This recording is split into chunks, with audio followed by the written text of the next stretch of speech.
అన్న మీ పేరన్నా? శ్రీరామ్ అండి. మీరు ఇప్పుడు ఏపీ ఎలక్షన్స్ దగ్గరలో ఉన్నాయన్నా? 2-3 నెలలు మనకి ఏపీ ఎలక్షన్స్ జరగబోతున్నాయి. ఈ గన్నవరం నియోజకవర్గం కొంచెం కీలక నియోజకవర్గంగా నిలిచింది. ఎందుకంటే గత 2 ఎలక్షన్స్లో కూడా వల్లభనేని వంశీ గారు గెలుపనేది పొందారు. ఇప్పుడు వల్లభనేని వంశీ గారు టీడీపీ నుంచి వైసీపీకి రావడం, యార్లగడ్డ గారు వైసీపీ నుంచి టీడీపీకి రావడం జరుగుతుంది. వీరిద్దరి మధ్యన పోటీ ఎలా ఉంటుంది? మీ మద్దతు ఎవరికి ఉండబోతుంది? వెంకటరావు గారికి ఉంటుంది. ఎలా వెంకట్రావు గారు కొన్ని చోట్ల అడిగితే బయట ఎక్కడా జరగలేదు, ప్రజలకు ఏమి చేయలేదని ఒక నెగిటివ్ టాక్ వస్తుంది.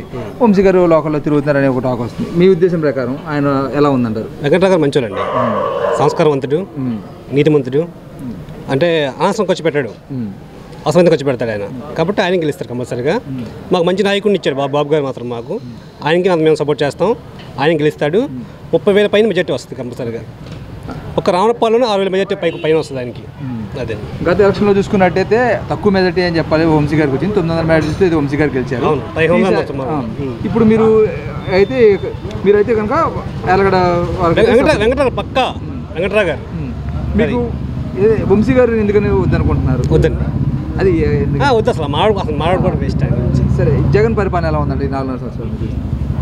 ఇంతకుముందు దగ్గర 50 మంది పనిచేసేవాళ్ళు వర్కర్స్, పెయింటింగ్ వర్క్ కానీ అన్ని పనులు చేసేవాళ్ళు. ఇప్పుడు 20 మంది పని చేస్తున్నారు.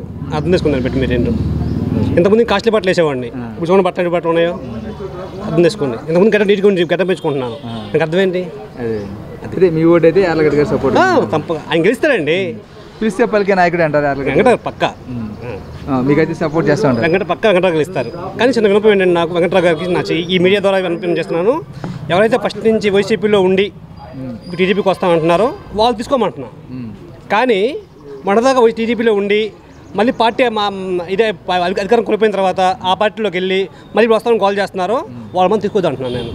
వాళ్ళు ఏ పార్టీలోనూ మాకు చాలా డేంజర్ అన్నమాట. వాళ్ళు ఫస్ట్ నుంచి వైసీపీ అభిమానులు ఉండి ఆ పార్టీ కోసం కష్టపడి ఏంటి వెంకటరావు పార్టీ వచ్చాక కాబట్టి వాళ్ళని స్వాగతిస్తాం మేము. కానీ మనంత వరకు టీడీపీలో ఉండి అధికారం కోల్పోయిన తర్వాత ఆ పార్టీలో జంప్ అయ్యి మళ్ళీ వస్తే ప్రమాదం, చాలా డేంజర్ మనుషులు అనమాట. వచ్చినా మేము తీసుకోము. ఒక వెంకటరావు గారు తీసుకుంటే మాత్రం జెండాపై కప్రాజే. అది మీ మద్దతు అయితే ఎక్కువ. వెంకటరావు గారికి ఆయన గెలుస్తారండి బాబు. మంచోడు ఆయన, సంస్కారవంతుడు, బూతు మాట్లాడు, ఫ్యామిలీ జోలికి వెళ్ళడు, వేరే వాళ్ళని తప్పుగా మాట్లాడు, సాఫ్ట్ మనిషి, చదువుకున్న వ్యక్తి. మా పిల్లల ఫ్యూచర్ మా బాబు గారు గన్నవరం మన రాష్ట్రానికి బాబు గారు అంత ఇదో రేపు పొద్దున ఈయన మనకి గన్నవరానికి అంత దూరపు ఉన్న వ్యక్తి అంటారు. పక్కా అంటే ఏమంటారని మంచి ఇది ఉన్న వ్యక్తి అనమాట, విజనరీ.